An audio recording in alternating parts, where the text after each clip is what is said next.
Dick Hollerin. Dick Hollerin is on Welcome to Derry. Stop playing with me. Oh my God. Dick Hollerin. Welcome to the Asia Esterak Hour, where film meets conspiracy and pop culture gets a reality check. From sharp recaps to sci-fi theories and media deep dives, Asia Esterak serves it unfiltered. Let the binge begin. All right, welcome back to the Asia Esterak Hour. I'm Asia Esterak. Welcome to Derry, Season 1, Episode 2. Let's freaking go. I gotta go to work. So we open with the aftermath of what happened at the theater. Everybody was killed except for the main girl, and I cannot remember her name, and the young black girl, Veronica, whose name is, they call her Ronnie. The other girl's name is Lucy Bainbridge. Let me stop. They said her name like a million times. So these two are the only ones that know what really happened in the theater with the other kids. The town is trying to pin it on Ronnie's dad, because he's the main projectionist. He's the manager of the theater, where the Capitol Theater, where all this happened. And of course, this takes place in a time where black people weren't treated as nicely as others. So it feels a little, they're going to pin it on him because of that. And of course, Ronnie is really upset. In this episode, we also learn a little bit more about the sergeant at the army base. So remember, in the last episode, he was kidnapped. He wasn't kidnapped, child. These people showed up in his barracks and beat him up and were trying to get these codes out of him. And they're pinning it on the racist white guy that wouldn't salute to him. But of course, he's sharp and realizes that whoever broke in his room that night knew how to handle guns very well. And one of the guns, I believe, was a Russian gun. And we later find out he couldn't handle that shit. It wasn't him. I had said to myself in the first episode, I was like, that sounds like James Remar's voice. James Remar, a.k.a. Dexter's dad, who's the top dog at the army base, who loves the black sergeant guy. I am in the wrong lane. No, I'm not, child. We find out that it's him, and he did that because they wanted to make sure the dude wouldn't tell their secrets. I'm not surprised by that. I know Homeboy was not happy with that, but it's military. You got to see who's loyal and who isn't. I get it.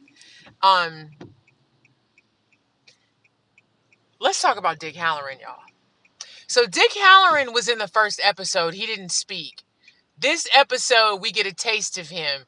So if you don't know who Dick Halloran is, Dick Halloran was in the movie and the book The Shining. He is the chef. He is the older black man that works at the hotel who starts talking to Danny and Wendy, and he's talking to Danny through his head because he also has The Shining. He got a bit more than that too, just based off what we're seeing on Welcome to Derry. So this is him as a young. So Dick Halloran, we find out, is at the military base because he's helping them with this dig. We find out in this episode that they're looking for something that is in the earth that's buried beneath. Something landed there. It landed there. How you gonna get in front of me and not signal though? Okay, anyway. So he's there for that. He has a lot of pull because at one point he's hanging out with these three military guys, and they come back to the base drunk, and they're all under curfew, and the guy's kind of giving them shit at the gate. And he was like, call such and such and tell him Dick Halloran's at the gate. He says that, boom, dot, easy, gets in, cool. Dick Halloran has a major role in the show. I was freaking out. Dick Halloran is also in Dr. Sleep. He's in the book, and he's also in the movie. Great movie. I didn't really care for the book, but I loved the movie. It's about Danny grown up. Danny's a little boy from The Shining. Anyway, so the two girls, Lucy and Ronnie, are being haunted by Pennywise still. Of course! So Pennywise is focusing his sights on on Ronnie, the little black girl. So she lives with her dad and her grandmother. And the grandmother is pissed because she feels like the town is taking it out on her son. And they just want to pin this horrible murder on somebody, because they can't figure out what happened to those kids. You can't tell them that a fucking flying baby flew out of the screen and it was biting motherfuckers' hands off and shit. No, you sound crazy. So we find out that Ronnie's mother died in childbirth, and obviously that bothers her. Pennywise, because he sucks, haunts her one night. So she's laying in bed and she's hearing heartbeats underneath the sheets. And then eventually the sheets strap down around her and start to change, and she's basically in a womb. She busts herself out of it. The bed is basically in the shape of her mom, and her mother's like, I had to push you out. Scary as hell. Big, scary stomach with teeth. At one point, the umbilical cord is attached to her, trying to pull her in. All Pennywise. And again, if you watch the originals, you know the show. Pennywise only has power when they're afraid of him. That's the whole thing. You can't be scared. So of course, her hallucinating with Pennywise, even though is it a hallucination, her dad actually walks in the room and stops what's happening. Of course, he doesn't know what's happening. She's freaking out. And then her dad ends up getting arrested. She goes over to Lucy Bainbridge, the young girl who survived it. She goes over to her and she's like, what were you telling the cops? Why is my dad in jail? So she's like, I actually made it to work. She's like, I don't know what you told them. And she's like, I can't tell them that. They'll put me in I'll go back to Juniper Hill, which is where she went before after her father was killed. Lucy's father worked at a pickling factory where they pickled pickles. Child, say that 5 times. And he ends up getting caught in the grinding machine. He was trying to help somebody and he ends up getting grinded up. So the whole joke is he was in jars, and she was kind of getting teased about it in the first episode. Honey, in this episode, oh my God. So I'm all over the place. I'm just giving y'all a taste. This was a really good episode. I like that we're slowly getting introduced to everybody that's going to be a part of this universe.